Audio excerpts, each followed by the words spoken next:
Hello, hello, hello. Good morning, good afternoon, good evening, depending on where you are in the world. We're going to connect here and see what message is coming up. I'm setting the intention for July 10th, but depending on where you are in the world, the 10th may have already come and gone, or you may see this video a few months or weeks after I post it. So the intention here is just for the next 24 hours from whenever you happen to see it. And this is going to be for the collective out there.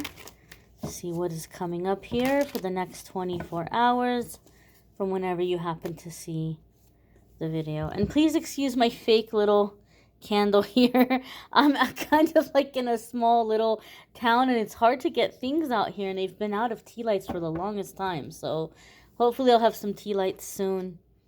All right, Knight of Cups. Nice, nice, nice. Now, some of you are groaning because, unfortunately, maybe you've watched a lot of love readings, and because you've watched a lot of love readings, our poor Knight of Cups gets typecast and stereotyped as like this one-dimensional thing, and when people see it, they get a little bit annoyed. Right? A lot of you are used to hearing or seeing Knight of Cups as like, I don't know if I said Knight of Wands, but I meant to say Knight of Cups. Some of you have it in your mind that Knight of Cups is like a Don Juan, a player, you know, someone who's just like not serious, a womanizer kind of person or characteristic. Now, don't get me wrong. It can mean that sometimes, and it does mean that sometimes, but it doesn't mean that every time. It depends on the other cards that are coming up around it. It depends on what the question is. It depends on the energy in the reading. Everything has a high aspect and a low aspect. Everything has a high vibration and a low vibration. So Knight of Cups is not automatically a player, okay, or a womanizer. It's not even always going to be about love and romance. In terms of love and romance, it can be a new romance. It can be like somebody professing their love, or somebody bringing you a message of love. It can mean that it's still very new. So even though this person may be professing their love to you, or maybe love is a strong word, professing that they've noticed you and that they want to have this romance with you, they may not be completely and totally sure just yet where it's going or even what their intentions are, but they're feeling a sense of romance around you. It can mean that. However, welcome if you're new to my channel. You all know that in the weekly forecasts and daily messages, I try not to focus on love and romance unless it's like really, really like, nope, we're talking about love and romance. So outside of love and romance, the Knight of Cups can be the pursuit of beauty, the pursuit of adventure, the pursuit of the things that make the heart smile, and the things that inspire us. Okay, there's a whole genre of art that's referred to romantic era art, or art that is romantic, or the genre is romantic from the romantic period. But it doesn't mean that it's like romantic, like couples falling in love or kissing. It's romantic in the sense of the way the artists use color and light and shadow to create a sense of emotion, to create a sense of mood. Like you look at the painting and you'll get a feeling from it. You'll get emotion from it. And so this is oftentimes referred to as romantic art because it has to do with the senses. So a lot of the times I see the Knight of Cups come up when you are unblocking and opening up to receive.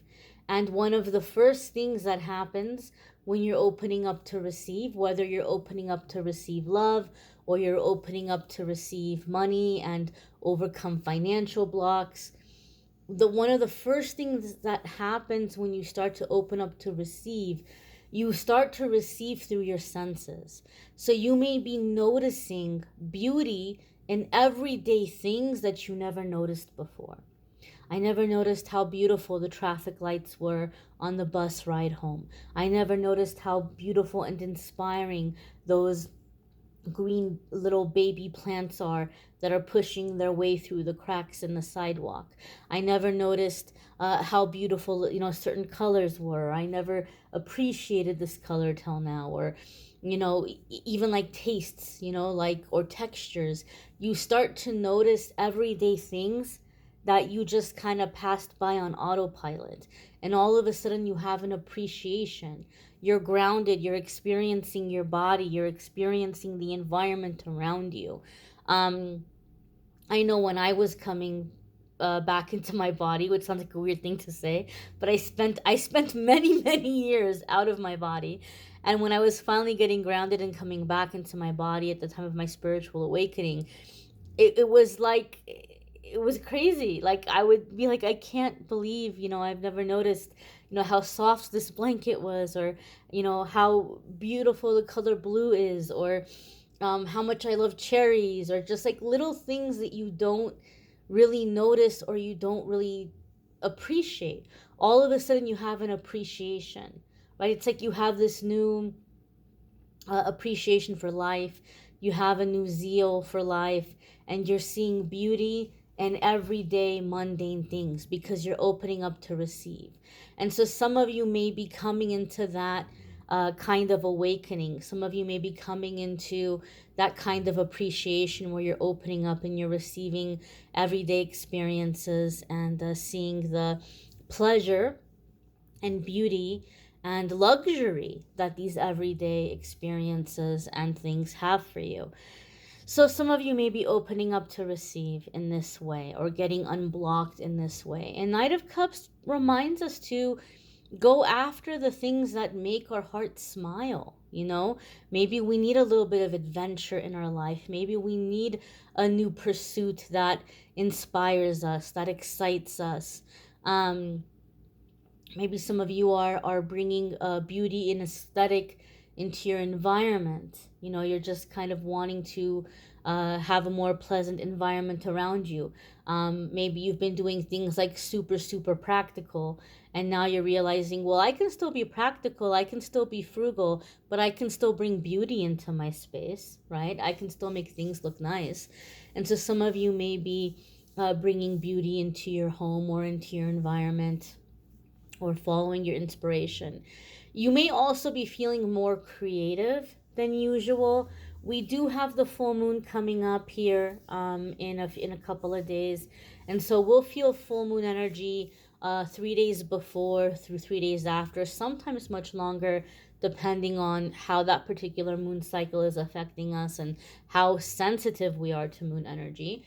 But some of you may already be picking up on those full moon vibes, and in part of your release, you may be feeling kind of inspired to do more creative things.